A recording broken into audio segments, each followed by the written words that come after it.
Bonjour BPC. Comment ça va? Ça va plutôt bien. Ça va plutôt bien. Alors, vous avez été élue la femme de l'année de l'industrie par l'Usine Nouvelle, c'est ça? Oui, c'est ça, la femme entrepreneur. Femme entrepreneur. C'est important. Alors déjà, on dit bravo. Ouais. Moi, j'ai 7 questions à vous poser pour expliquer à ceux qui vont vous voir dans les vidéos du succès comment on peut réussir quand on est une femme et une femme entrepreneuse. Alors, la première question, c'est qu'est-ce qui a été le plus dur pour vous pour progresser dans l'entreprise? Mais en fin de compte, ça n'a jamais été dur pour moi. Et on parle du plafond de verre, et je suppose qu'il existe pour beaucoup de femmes.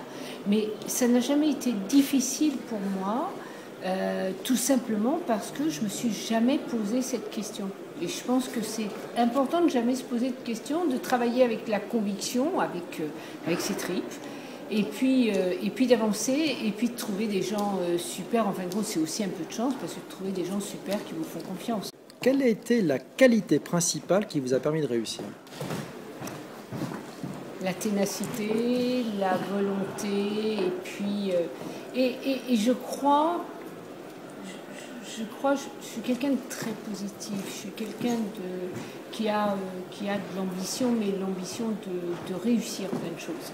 Donc ça, je crois que un jour mon fils m'a dit, peu importe ce que tu feras, tu mettras toujours la barre plus haut. Donc change pas de métier. C'est pas mal ça. C'est pas mal. C'est pas mal.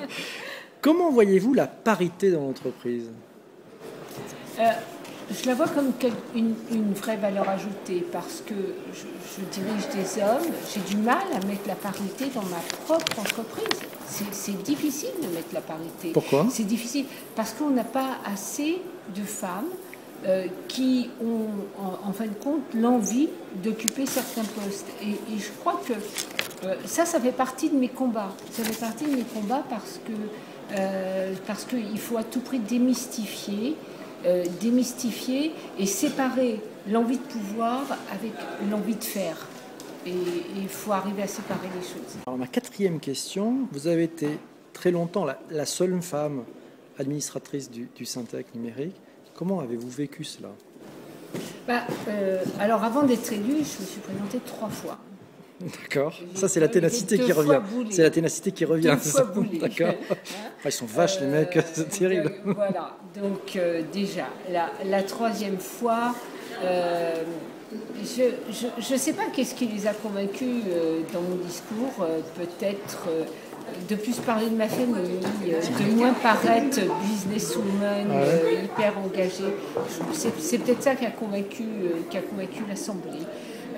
Peut-être. En tout cas, comment je l'ai vécu? Après, avec un atout. Et la seule femme avec 30 hommes. Génial. C'est juste génial. C'est un rêve. C'est juste génial. D'accord. C'est juste un rêve. On amène à la 5e question. Il y a peut-être un bout de réponse qui était dans la 4e. Comment conciliez-vous la vie de femme et la vie de chef d'entreprise? Voilà. Alors, je crois que j'ai pas su le concilier pendant longtemps. J'ai pas su le concilier pendant longtemps et de ce fait, j'ai vécu seule avec mes enfants longtemps. Alors, hyperactivité professionnelle et puis mes enfants à la maison c'était un peu tribu. Hein, voilà. D'abord parce qu'il y avait plein de gens qui venaient en mon absence, je ne le savais pas. Donc, j'étais en voyage aux États-Unis et puis c'était un peu tribu. Et puis j'ai trouvé beaucoup de sérénité en fin de compte. Après, voilà, je me suis mariée quand j'avais pu à m'occuper des enfants. Donc moi, j'ai jamais géré 3 choses en même temps. J'en ai géré que 2.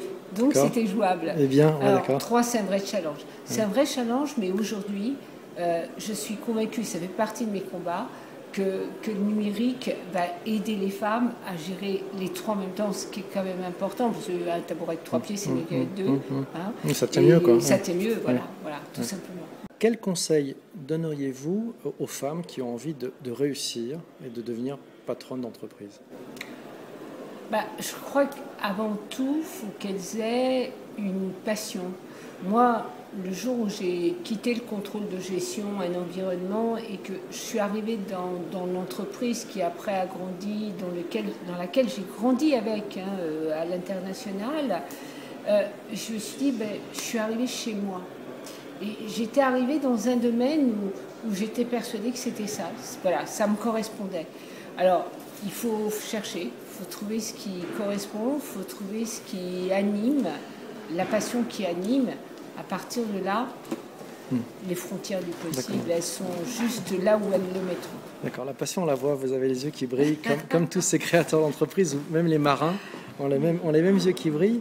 Ma dernière question, c'est quel est votre rêve le plus fou aujourd'hui? Votre moteur, aujourd'hui.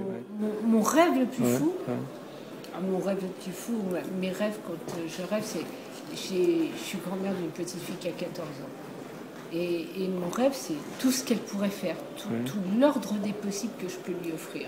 Alors des fois, elle me dit, bon, stop, mamie, là, je ne peux pas tout faire, hein, je ne vais pas pouvoir tout faire, mais je crois que c'est ça. Mon rêve le plus fou, c'est de pouvoir offrir aux gens ce qu'ils ont envie de faire dans un environnement où ils s'épanouissent. Merci beaucoup, Viviane Chenevero. Merci. Au revoir.